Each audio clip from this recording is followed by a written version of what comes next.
TV KPM.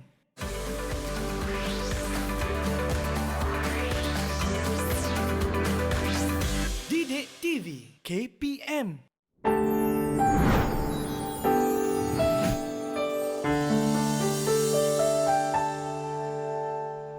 Bismillahirrahmanirrahim.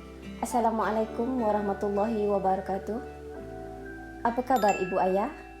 Saya Cikgu Sharifah. Hari ini saya ingin berkongsi satu tips keibubapaan yang bertajuk Tips Memujuk Anak. Perlukah kita memujuk anak? Tidakkah taraf seorang ibu itu jauh lebih mulia daripada seorang anak? Tidakkah tahap seorang ayah itu jauh lebih tinggi daripada seorang anak? Pada satu ketika Rasulullah SAW telah mengunjungi rumah Sayyidatina Fatimah, puteri baginda. Ketika itu Sayyidatina Fatimah sedang bekerja keras mengisar gandum. Kedengaran oleh Rasulullah, Fatimah mengeluh dan seolah-olah memohon ihsan daripada Rasulullah supaya menyampaikan kepada Sayyidina Ali supaya menyediakan baginya seorang pembantu rumah. Rasulullah SAW memujuk puteri baginda dengan menyatakan, akan aku ajarkan kepadamu ucapan-ucapan yang mana sekiranya engkau mengucapkan ucapan ini akan memberikan pahala yang banyak, akan memberikan kelegaan kepadamu dan akan mengurangkan lelahmu semasa engkau melaksanakan tugas-tugas di rumah. Baginda mengajarkan kepada puteri baginda, Subhanallah 33 kali, Alhamdulillah 33 kali dan Allahu Akbar 34 kali setiap malam sebelum tidur, dengan mendoakan supaya ketenangan, mendapatkan kelegaan untuk meneruskan kerja-kerja harian esok harinya. Ibu ayah, untuk memujuk anak, kita perlu kenali apa kategori anak kita. Ada 4 kategori anak yang perlu kita faham. Dalam konteks ini kita akan berbicara tentang memujuk anak yang merajuk. Kategori pertama, anak yang merajuk. Adakah anak yang memang kerja dia merajuk, kerap merajuk, kuat merajuk, sikit-sikit merajuk, salah sikit merajuk. Kategori kedua, merajuk bertempat. Anak ini kita sudah kenal pasti, kita dah tahu. Ada satu-satu masa, contohnya, kita ke kedai, kita perlu belikan dia sesuatu. Tapi pada satu hari itu kita lupa membelikan dia sesuatu. Dan anak itu merajuk. Dan itu biasa berlaku. Jadi kita tahu anak ini kategori anak yang merajuk bertempat. Kategori yang ketiga adalah anak yang tidak pernah merajuk. Ini masalah sebenarnya. Kita tak tahu anak kita ni ada emosi atau tidak. Kita tak tahu apa sebenarnya perasaan anak kita ketika itu. Kategori yang keempat adalah anak yang kita tak boleh duga, kita tak boleh kenal pasti. Dia merajuk tak kira masa, dia merajuk tak kira isu. Contohnya, isu yang sama, perkara yang sama berlaku hari ini, dia tidak merajuk. Tetapi perkara yang sama itu pernah berlaku 2-3 minggu lepas, dia merajuk. Jadi kita tak boleh duga, kita tak tahu clue langsung kenapa anak ini merajuk.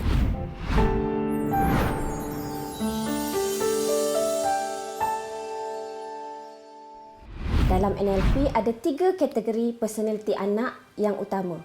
Yang pertama adalah anak kategori visual. Anak visual ini dia mudah bercakap, dia banyak bercakap dan dia bila bercakap dia bercakap laju. Dia suka menggunakan perkataan warna, gambarkan, bayangkan. Dia suka kepada perkataan-perkataan bentuk. Contohnya, Abah boleh bayangkan tak? Kita dah boleh kategorikan anak itu sebagai anak visual. Dan satu lagi, anak visual ini bukan saja dia berkata-kata, malah tangan dia juga akan melengkapkan ceritanya. Anak yang kedua adalah kategori auditory, iaitu bunyi. Anak ini sangat sensitif dengan bunyi. Apabila bercakap, dia akan bercakap dengan teratur, perlahan, tertib. Anak ini sukakan lagu, sukakan muzik. Tetapi masalahnya ibu ayah, contohnya ibu ayah seorang yang visual, anak seorang yang auditory. Anak bercakap perlahan, kita tidak sabar, kita akan cepat potong cakap anak. Dan ini akan menimbulkan suhu bahaya pada keluarga kita. Yang ketiga, adakah anak kita tergolong dalam kategori kinestetik? Anak yang kinestetik ini, dia tidak suka bercakap. Cakap ni lebih perlahan daripada anak yang auditori tadi. Anak kinestetik ini, energinya tinggi. Dia suka buat kerja tangan. Dia tidak suka duduk diam. Dan bahayanya anak ini adalah kategori anak yang memendam. Apa yang dia cakap, dia perlu pengesahan dahulu sebelum dia mengeluarkan sesuatu perkataan. Setelah kita kenal pasti sama ada anak kita auditori, kinestetik dan visual, barulah kita boleh mengaplikasikan beberapa teknik seterusnya.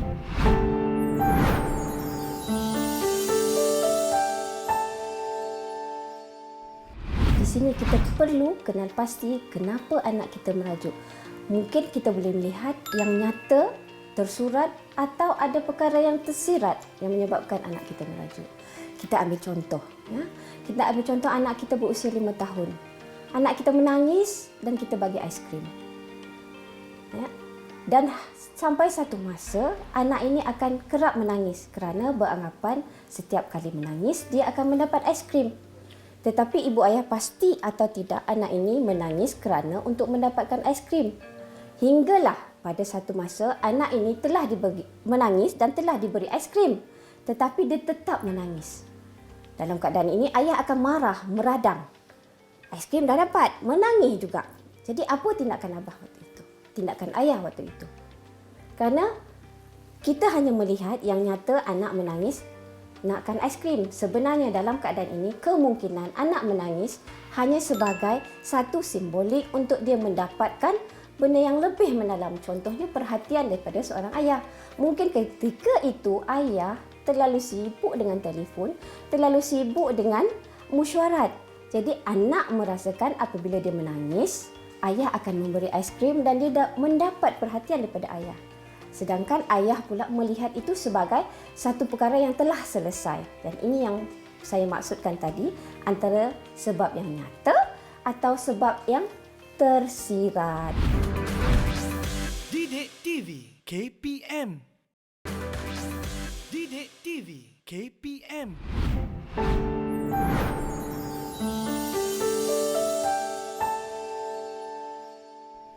Yang pertama, kita salah tafsir. Salah tafsir, kita hanya melihat apa yang kita nampak. Fizikal anak, body language anak. Jadi kita hanya memujuk perkara-perkara yang kita nampak secara fizikal. Anak marah contohnya, anak bertempik. Kita hanya memujuk secara fizikalnya saja. Yang kedua, kita menduga-duga emosi anak. Sekiranya kita menduga emosi anak itu betul, alhamdulillah. Tapi bagaimana sekiranya kita salah menduga emosi anak? Contohnya, kita lihat, ya, Angah, kenapa Angah sedih hari ini? Tak siap assignment Nampak? Di situ bukan saja kita tengah meneka emosi anak, malah kita telah masuk satu pertuduhan pula kepada anak kita.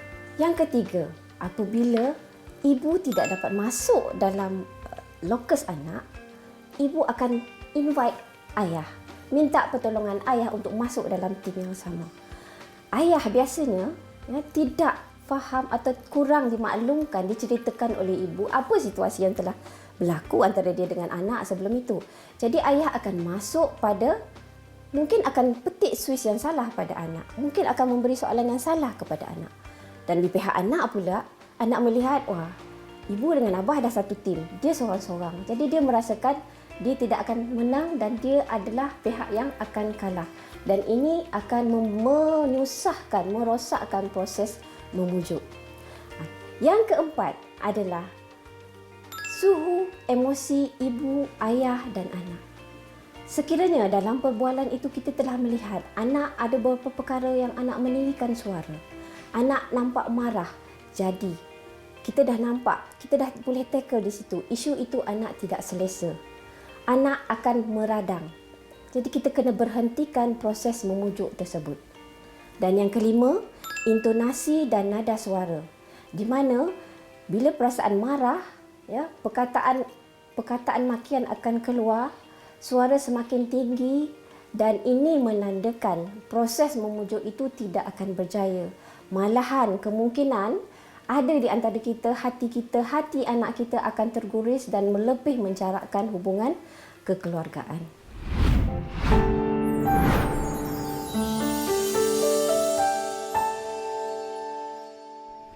Saya menggunakan tips sistem, SISTEM. S, suasana. Bagaimana suasana anak ketika itu? Anak tengah mengamuk, anak tengah marah, anak tengah bersedih, atau anak tengah memendam rasa.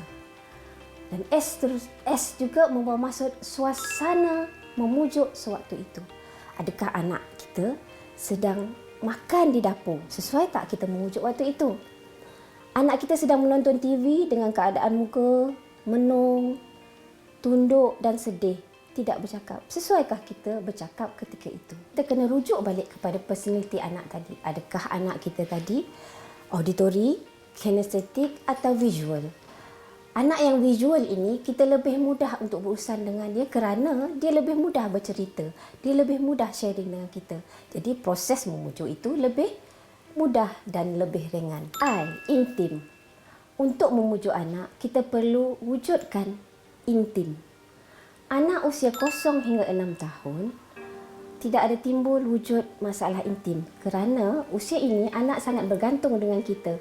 Anak sentiasa mengharapkan kita berada di samping kita sentiasa. Anak di usia 7 hingga 12 tahun, pada usia ini anak telah mula membina karakter diri. Sudah ada prinsip diri dan dia telah mula ada jarak intim dengan ibu bapa. Anak di usia 13 hingga 17 tahun, anak ini sedang membina identiti diri. Di mana anak ini akan mula mencari kawan-kawan, mencari rakan-rakan di media sosial untuk mendapatkan bahan rujukan, sumber rujukan atau khidmat nasihat. Dan ini menyebabkan jarak intim antara ibu ayah dan anak semakin besar. Usia 18 tahun dan ke atas, jarak intim lebih besar.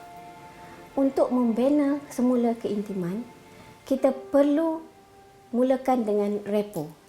Ramai ibu bapa yang terus terjah anak tanpa membina repo. Bagaimana untuk kita membina repo?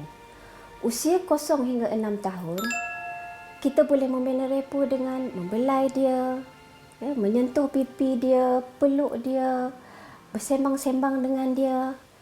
Jadi kita boleh bina dengan mudah pada usia 0 hingga 6 tahun. Pada usia 7 hingga 12 tahun, kita bermain dengan mereka. Kita join mereka.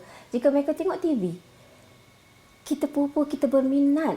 Kita berminat dengan rancangan yang tengah saksikan. Dan kita bertanya, bersembang dengan dia. Anak di usia 13 hingga 18 adalah tempohan sangat mencabar. Kita kena bina trust anak pada kita. Kita jangan sekali-kali melabel, kritik, apatah lagi membanding-bandingkan anak, terutama dengan adik-beradik lain. Usia anak 19 tahun, kita tak perlu banyak bercakap dah. Kita hanya perlu duduk sebelah dia, diam, tengok dia. Dan anak itu sendiri akan bertanya, kenapa ibu hari ni? Kenapa ayah hari ni? Dan waktu itu kita boleh bertanya pada dia, Angah sihat? Dan kita boleh mulakan repo dan meneruskan proses memujuk dengan Didik TV KPM. Didik TV KPM. S. Sensitif. Sensitif pada emosi anak. Sensitif pada tone suara anak. Bila anak bercakap, tone suaranya sudah tinggi pada sesuatu topik itu, bermakna anak tidak selesa. Dan ibu sebagai ayah dan ibu, kita perlu berhentikan proses memujuk tersebut. Kerana sekiranya kita meneruskan proses memujuk sedangkan tone suara anak sudah tinggi, emosi anak sudah tinggi tahapnya, dia tidak akan memberikan kebaikan kepada kedua-dua belah pihak semasa proses memujuk. T. Tahu isu anak. Kita perlu tahu isu anak. Kita jangan sekali-kali meneka apa isu anak. Kerana kalau kita meneka dan tekaan kita itu betul, Alhamdulillah. Tapi sekiranya tekaan kita itu salah, ia akan menyebabkan anak rasa lebih down dan meradang. Dan cara untuk kita meneka dengan tepat adalah kita bertanya. kita gali, kita berikan soalan sehingga kita kenal pasti apa isu sebenar yang tengah berlaku pada anak kita ketika itu. Emosi anak. Lihat emosi anak ketika itu. Adakah waktu itu anak tengah marah, anak tengah meradang, ya, atau dia tengah kecewa atau memendam perasaan. Bila anak dalam keadaan ini, tidak sesuai untuk kita memujuk anak. Biarkan dahulu dia bertenang. Bila anak bertenang, baru kita mulakan proses memujuk. Untuk anak yang berumur bawah 6 tahun, dalam keadaan mengamuk, tantrum, biarkan dia selesaikan tantrumnya dahulu. Dan dalam masa yang sama kita pastikan keadaan persekitaran dia selamat untuk dia dan tidak mendatangkan kecederaan kepada dirinya ketika itu. Sama macam anak remaja. Kita biarkan dahulu, kita lihat dia dahulu, diam sehingga dia diam, baru kita datang kepada dia dan kita pujuk dia seperti biasa. Matlamat. Apa matlamat kita memujuk anak? Adakah matlamat kita untuk mendiamkan anak ketika itu? Sekiranya matlamat kita untuk mendiamkan anak, jadi ia tidak kena kerana ia hanya sementara sahaja akan berjaya. Matlamat sebaiknya kita memujuk anak untuk mendekatkan dia kepada kita. Memujuk anak untuk dia membetulkan kesalahan dia. Memujuk anak untuk membawa dia dari satu situasi yang tidak betul kepada satu situasi yang lebih positif. Itu matlamat kita memujuk anak.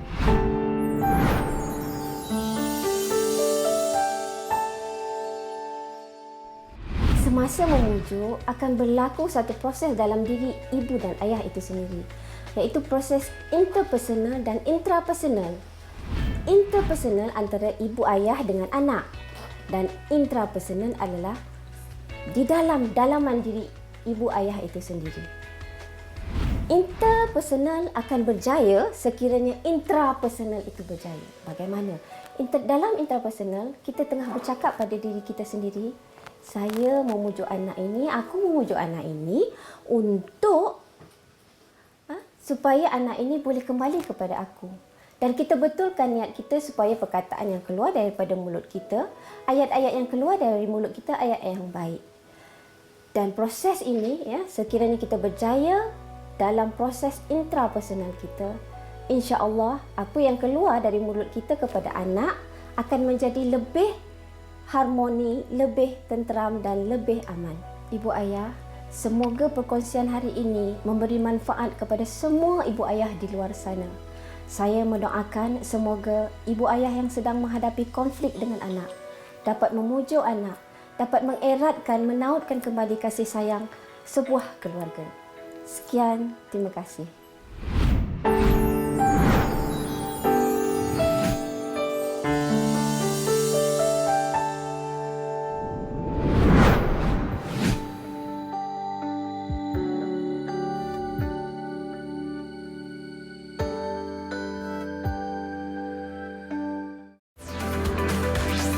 Didik TV KPM